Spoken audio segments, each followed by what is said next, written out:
Salut! Dans ce tutoriel, je vais te guider pour télécharger ton premier fichier sur Scribewave. Tout d'abord, rends-toi sur scribewave.com et clique sur Start for Free. Une fois là-bas, tu peux te connecter. Si tu es déjà connecté, tu es prêt à commencer à transcrire ton premier fichier gratuitement. Il y a deux façons d'ajouter ton fichier dans le système. La première méthode est de simplement faire glisser et déposer un fichier dans l'éditeur. Laisse-moi te montrer comment. Voilà, j'ai glissé le fichier et tu remarqueras qu'une fenêtre s'affiche me donnant l'option de transcrire le fichier. Sinon, tu peux choisir de cliquer sur Upload situé dans le coin supérieur droit.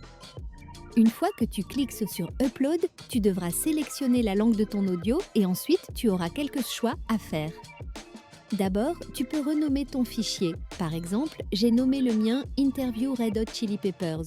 Si tu veux transcrire les mots de remplissage comme et assure-toi d'activer le mode verbatim. Tu peux aussi ajouter un vocabulaire personnalisé pour garantir une transcription précise. Ici, j'ai ajouté Fleer, le bassiste des Red Hot Chili Peppers, car c'est un nom peu commun, puis je clique sur Upload. Au fait, tu peux aussi télécharger plusieurs fichiers.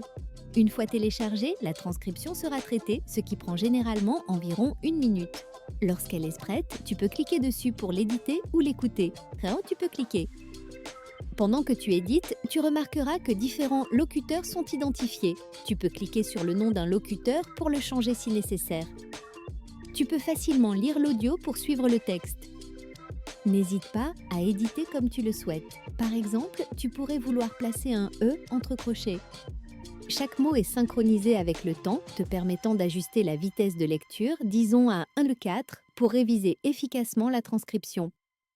Lorsque l'audio passe à un nouveau paragraphe, l'éditeur suivra. Même si tu sautes d'un endroit à l'autre, l'éditeur défilera automatiquement jusqu'au bon paragraphe. Il y a aussi des fonctionnalités supplémentaires. Tu peux traduire la transcription dans différentes langues. Tu peux surligner des mots en fonction de leur niveau de confiance. Par exemple, en le réglant à 60%, cela mettra en surbrillance les mots qui pourraient nécessiter une révision. La fonction rechercher et remplacer est pratique si un mot est constamment mal transcrit. Il suffit de le chercher et de le remplacer. Ensuite, il y a l'onglet Analyse, qui te permet d'interagir avec ta transcription. Par exemple, si tu demandes quels pays sont mentionnés, il identifiera et listera précisément des pays comme l'Angleterre et le Japon. Tu peux créer une version épurée de ta transcription ou même proposer des codes pour une analyse thématique. Le troisième onglet est l'onglet Timeline. Ici, tu peux créer une vidéo interactive à partir de ton audio. Tu peux la personnaliser avec ta marque en ajustant les couleurs et les styles. Télécharge une image à ajouter à ta vidéo. Tu peux aussi télécharger une image de couverture en cliquant sur l'option désignée. Je viens d'en télécharger une qui a été ajoutée à la vidéo. Une fois que ta vidéo est prête, tu peux l'exporter.